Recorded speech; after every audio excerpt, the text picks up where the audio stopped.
अस्सलामुअलैकुम my social media family. उम्मीद करती हूँ कि आप सब लोग इज़्ज़ामान से होंगे, खुशबाश होंगे। तो चलिए जनाब शुरू करते हैं आज का सियासी तज्ज़िये और तबसरों से भरा हुआ वीडियो, क्योंकि आज के वीडियो में बहुत सारे इंकशाफात हैं, बहुत सारी बातें हैं। तो मैं आज का रनडाउन बताए बगैर शुरू करती हूँ पहली खबर से। पहली खबर में आपको बता दूं कि 9 मई के जो मुकदमात हैं, जो कि खासतौर पर इमरान खान और शाह महमूद कुरैशी के ऊपर बने हुए हैं, अब अडयाला जेल के अंदर शाह महमूद कुरैशी से इसके बारे में पूछगछ हुई है। पूछगछ का जो अहवाल है वो मैं आपके सामने रखने जा रही हूँ, क्योंकि आपको याद होगा कि इससे पहले जब टीम गई थी इमरान खान के पास, तो इमरान खान ने उनको सवालों के जवाब देने से इनकार कर दिया था और ताउन करने से भी इनकार कर दिया था। तो अब देखते हैं कि शाह महमूद कुरैशी ने क्या जवाब दिया है और क्या बात की है। सबसे पहले मैं आपको बता दूं कि लाहौर से एक मुश्तरका तहकीकाती टीम जो है, जिसको JIT कहते हैं, उन्होंने मंगल को अडयाला जेल का दौरा किया और साबिक वजीर खारजा यानी कि शाह महमूद कुरैशी से उनके खिलाफ 9 मई के जो वाक़यात और तशद्दुद के मुकदमात के हवाले से पूछगछ जो है वो शुरू की। 8 रुकनी JIT के लोग थे, जिन्होंने SP उस्मान की सरबराही में इंस्पेक्टर आलम और ASI अयूब और दीगर के हमरा PTI के वाइस चेयरमैन से 2 घंटे तक पूछगछ की। अब मैं आपको यहाँ पे बता दूं कि JIT के जो अरकान थे, उन्होंने अपनी तफ्तीश का दूसरा दौर जो है वो मुकम्मल करने के बाद वापस लाहौर वो लोग पहुंच गए। दूसरी तरफ इस्लामाबाद हाई कोर्ट के जो चीफ जस्टिस हैं आमिर फारूक, उन्होंने असिस्टेंट अटॉर्नी जनरल यानी AAG से शाह महमूद कुरैशी के खिलाफ दायर तमाम मुकदमात की तफसीली रिपोर्ट जो है वो तलब कर ली। शाह महमूद कुरैशी की बेटी मेहर बानो ने अपने वकील बैरिस्टर तैमूर मलिक के हमरा जो है वो अदालत को ये बताया कि वो मुख्तलिफ इदारों की रिपोर्ट्स का इंतजार कर रहे हैं। इस्लामाबाद पुलिस से रिपोर्ट जो है वो मौसूल हो चुकी है। Chief justice Islamabad high court ने केसेस की तादाद के बारे में पूछा तो बताया गया कि साबिक वजीर खारजा के खिलाफ इस्लामाबाद पुलिस में 17 मुकदमात जो हैं वो दर्ज हैं और पंजाब में 38 मुकदमात जो हैं वो दर्ज हैं। AAG ने अदालत को बताया कि कुरैशी साहब जो हैं उनके खिलाफ सिंध, बलोचिस्तान, खैबर पख्तूनख्वा में कोई भी मुकदमा दर्ज नहीं है। और अदालत ने जब पूछा कि पुलिस के अलावा दीगर इदारों में भी केसेस हैं, तो AAG ने ये कहा कि वो इस सिलसिले में रिपोर्ट पेश करेंगे। चीफ जस्टिस ने केसेस की बड़ी तादाद के ऊपर हैरत का इजहार किया और कहा कि 2-3 केसेस समझ में आते हैं, लेकिन 38 केसेस, ये क्या मामला है? और सिर्फ इस्लामाबाद में 17 केसेस, इस्लामाबाद कितना बड़ा है? बैरिस्टर मलिक ने अदालत को जवाब दिया कि शाह महमूद कुरैशी 9 मई को कराची में थे और बाद अज़ां अदालत ने केस की समाअत आइंदा हफ्ते तक जो है वो मुलतवी कर दी। PTI ने 1971 के ट्वीट के ऊपर FIA को नोटिस को चैलेंज कर दिया है, क्योंकि इन्होंने 1971 से मुतल्लिक पाकिस्तान के खिलाफ बड़ा बदतरीन प्रोपेगेंडा किया था।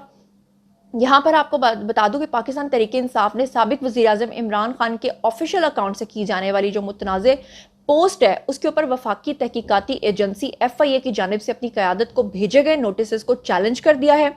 और FIA के जानिब से PTI chairman barrister Gohar, secretary Umar Ayub और तर्जुमान हसन रऊफ को जारी किए गए नोटिस में ये कहा गया है कि इमरान खान के तस्दीक शुदा एक्स अकाउंट यानी ट्विटर अकाउंट के गलत इस्तेमाल के हवाले से इंक्वायरी शुरू कर दी गई है, जिस पर रियासती इदारों के खिलाफ इश्तियाल अंगेज मवाद जो है वो शेयर किया गया है। PTI के तीनों रहनुमाओं को बुध के दिन जो है वो FIA cyber crime reporting centre में सब इंस्पेक्टर मोहम्मद मुनीब जफर के सामने जाती तौर पे पेश होने की हिदायत की गई है, ताकि वो बयानात को रिकॉर्ड करवा सके। नोटिस में पाकिस्तान पिनल कोड सेक्शन का हवाला देते हुए कहा गया है कि अगर पेशी ना की गई तो गैर पेशी की सूरत में आपके खिलाफ सेक्शन 174 जो है वो लग सकता है और आपको 1 माह की सजा भी हो सकती है।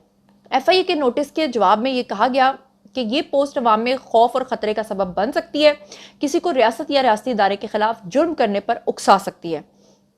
यहाँ पर मैं आपको बता दूं कि 26 मई को PTI के ऑफिशियल एक्स अकाउंट पे शेयर की गई पोस्ट में इमरान खान से मंसूब एक बयान शेयर किया गया था, जिसमें उन्होंने कौम पर यह जोर दिया था कि वो हमूदुर रहमान कमीशन रिपोर्ट का मुतालिया करें। उन्होंने कहा था कि आप ये देखें कि हकीकी गद्दार कौन था, जनरल याहिया या शेख मुजीबुर रहमान। यानी शेख मुजीबुर रहमान को उन्होंने ग्लोरीफाई करके पेश किया था, उसको हीरो बनाकर पेश किया था। यहाँ पर आपको बता दूं कि PTI की जो दरखास्त है उसके वाले से आपको बता दूं कि सोशल मीडिया पर की जाने वाली पोस्ट का मकसद उन्होंने कहा है PTI ने कि कौमी मुकालमे की हौसला अफजाई और मुल्क को जारी बहरान से निकालना है। सुभान अल्लाह, यानी पाकिस्तान जैसे मुल्क के अंदर आप जो है वो याहिया साहब को कह रहे हैं कि वो गद्दार था, फौज गद्दार थी, और जो गद्दार था जिसने मुल्क को तोड़ा उसे आप कह रहे हैं कि जनाब वो हीरो था। और यहाँ पर आप कह रहे हैं कि लोगों की हौसला अफजाई के लिए आपने इस तरह की पोस्ट शेयर की। सुभान अल्लाह। उस के अंदर उन्होंने ये भी कहा कि FIA के डिप्टी डायरेक्टर के मामले में शिकायत कुनिंदा थे और उन्होंने इमरान खान और दीगर मुसल्लह अफवाज के अहलकारों को बगावत पे उकसाने के लिए इल्ज़ाम लगाया। अदालत के अंदर जो है वो इस्तदा की गई कि नोटिस को कल अदम करार दिया जाए और FIA को PTI क़यादत को हरासा करने से भी रोका जाए। यानी एक तरफ ये पूरे मुल्क को हरासा करते हैं, बदतमीजियाँ करते हैं, विलन्स को हीरो और हीरो को विलन बनाकर पेश करते हैं और फिर बाद में कहते हैं कि हमें हरासा किया जा रहा है। इसे कहते हैं उल्टा चोर कोतवाल को डांटे। वैसे कॉन्फिडेंस हो तो PTI के लोगों का हो, वरना ऐसा कॉन्फिडेंस यकीन करें कि मैंने कभी नहीं देखा। एक और बड़ी अहम खबर है जो आपके साथ शेयर करना है और वो ये है कि सारिम बरनी जो कि समाजी रहनुमा हैं और बिल्कुल ईदी साहब के बाद पाकिस्तान के अंदर अगर कोई शख्स जो है वो ईमानदारी के साथ काम कर रहा था, जहाँ तक मैं जानती हूँ, वैसे तो दिलों का हाल अल्लाह जानता है, नियतों का हाल भी अल्लाह जानता है, लेकिन जहाँ तक मैं थोड़ी बहुत ज़माना शनास हूँ या थोड़ी बहुत मुझे अगर किसी की शनासाई है तो मैं ये कहूँगी कि सारिम बरनी जो हैं उनको जनाब आली गिरफ्तार कर लिया गया है और उनको अमेरिकी हुकाम की शिकायत के ऊपर हिरासत में लिया गया है। ज़राए ने ऐसा दावा किया है।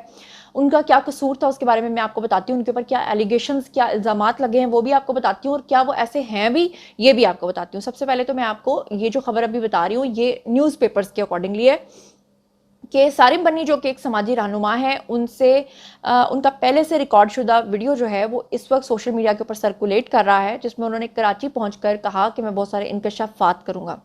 यहाँ पर आपको बता दूं कि सारिम बन्नी साहब के ऊपर जो उनको अरेस्ट किया गया है, बहुत ही संगीन नौयत के इल्ज़ामात जो हैं वो आयद किए गए हैं। काफ़ी अरसे से कहा जा रहा है कि सारिम बन्नी जो है उनकी नकलो हरकत के ऊपर नज़र रखी जा रही थी और कहा जा रहा है कि सारिम बन्नी अमेरिका से कराची जब पहुंचे तो उसके बाद उनको गिरफ्तार कर लिया गया। सारिम बन्नी जो है FIA की तरफ से anti human and trafficking team ने उनको जो है वो गिरफ्तार किया, जबकि सारिम बन्नी का अपना वीडियो बयान भी आया है जिसमें उन्होंने कहा कि अमेरिका से उन्होंने बैठ के अपना वीडियो बयान जो है वो रिकॉर्ड किया और वो वीडियो बयान भी सामने आ गया जिसमें उन्होंने कहा कि बहुत सारे लोगों ने मुझ पर कीचड़ उछालने की कोशिश की लेकिन मैं हमेशा चुप रहा, लेकिन अब मैं सब कुछ कहूँगा। उन्होंने मजीद कहा कि कभी मैंने वो काम नहीं किए लेकिन अब कुछ लोगों ने मुझे बोलने पर मजबूर कर दिया है। हर चीज़ बर्दाश्त है लेकिन ज़ात के ऊपर उंगली बर्दाश्त नहीं है।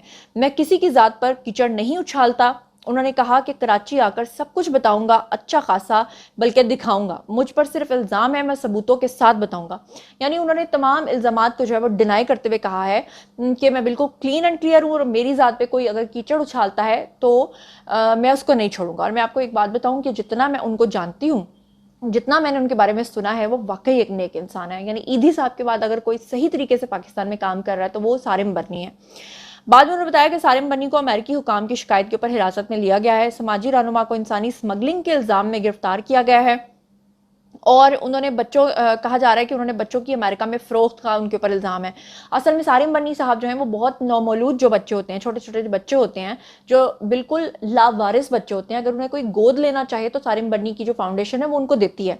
अब वो चाहे कोई अमेरिका में पाकिस्तानी जोड़ा है तो वो मांग रहा है, कोई मुसलमान जोड़ा दुनिया के किसी और कोने में मांग, तो हो सकता है उन्होंने दिया हो, लेकिन इट डजेंट मीन कि वो करप्ट हैं या खुदा न खास्ता उनके ऊपर इस तरह के इल्ज़ाम लगाए जाएँ। बहरहाल मुझे पूरा यकीन है कि इंशाल्लाह अल्लाह उनकी मदद करेगा और वो इस चीज़ में से जो है वो सुरखरू हो जाएंगे। अब चलते हैं जनाब अगली खबर की तरफ। तो खबर ये आ रही है कि हमारे प्यारे जो अनवर मकसूद साहब हैं वो पाकिस्तान छोड़कर भाग गए हैं। इस खबर में कितनी हकीकत है, कितनी सदाकत है, मैं उसके बारे में आपको बताती हूँ।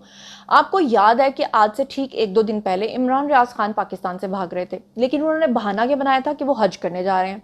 और उसके बाद क्या हुआ था कि जब उनको रोक लिया गया एयरपोर्ट के ऊपर और उनको वापस भेजा गया तो उन्होंने वावेला मचाना शुरू कर दिया। उन्होंने कहा मैं कौन सा पाकिस्तान छोड़ के भाग रहा था, मैं तो हज करने जा रहा था।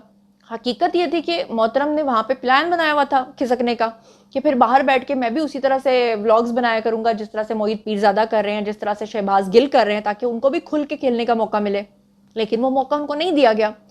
दूसरी तरफ आपको बता दूं कि अभी जो है वो कुछ दिन पहले आपने देखा कि बहुत सारे लोग ये सवाल करते हैं ना कि शहबाज गिल को क्यों भागने दिया, मोहित पीरजादा को क्यों भागने दिया।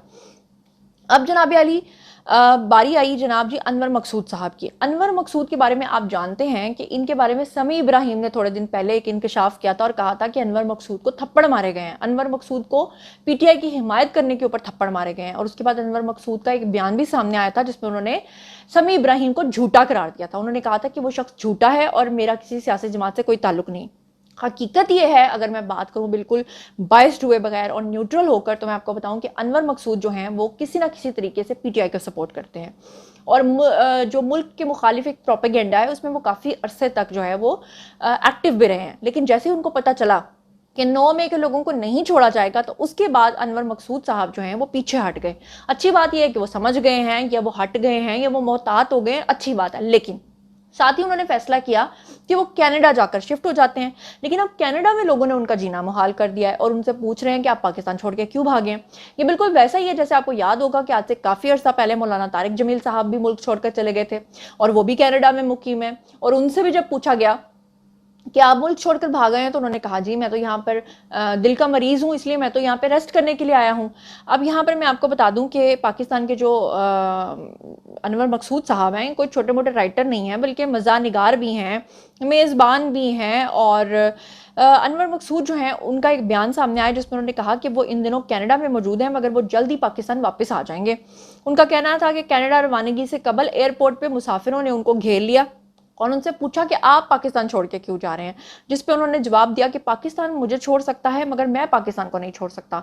हाँ, ये अलग बात है कि पाकिस्तान के बारे में हर्जा सराई करना, बड़ी बड़ी महफिलों में पाकिस्तान के ऊपर टॉन्ट करना, जनरल्स को तनकीद का निशाना बनाना, अपने मुल्क को बुरा कहना, कनाडा को अच्छा कह के कनाडा में जाके बैठ जाना और बाद में फिर कनाडा वाले जब आपको जीने ना दें तो फिर इस तरह की बातें करना। बहरहाल उन्होंने कहा कि मेरा कनाडा जाने का मकसद वहाँ रहना नहीं था, पाकिस्तान ही मेरे लिए सब कुछ है। मैं इन लोगों में से नहीं हूँ जो रिटायरमेंट के बाद बैरूनी मुल्क जाकर मुहिब्बे वतन हो जाते हैं। अनवर मकसूद ने कहा कि मेरा किसी सियासी जमात से कोई ताल्लुक नहीं है, मैं अपने वतन से मोहब्बत करता हूँ। तो शुक्र है कि उनको इस बात का ख्याल आया, अदरवाइज जो उनके मुतनाज़े बयानात आते थे वो तो आपके सामने ही हैं। और जाते जाते एक खुशखबरी भी आपके साथ शेयर कर लेती हूँ, वो ये है कि एशियाई तरक्याती बैंक ने पाकिस्तान के लिए $25 करोड़ कर्ज की मंजूरी जो है वो दे दी है, क्योंकि इस वक्त पाकिस्तान को बहुत ज़रूरत है पैसों की। और एशियाई तरक्याती जो बैंक हैं यानी कि ADB, उन्होंने पाकिस्तान के लिए $25 करोड़ कर्ज की जो मंजूरी है वो दे दी है। पाकिस्तान को मिलने वाला ये जो कर्ज है ये शराकत दारी के जरिए जो है बुनियादी ढांचे और खदमात में सरमायाकारी के लिए है। ADB ने यह भी कहा कि प्रोग्राम निजी शराकत दारी के जरिए हुकूमती पॉलिसियों के नफाज में मुआविन है, जबकि ये प्रोग्राम जो है ये हमारे पब्लिक सेक्टर मैनेजमेंट सपोर्ट के जामे और मरबूत पैकेज का हिस्सा है।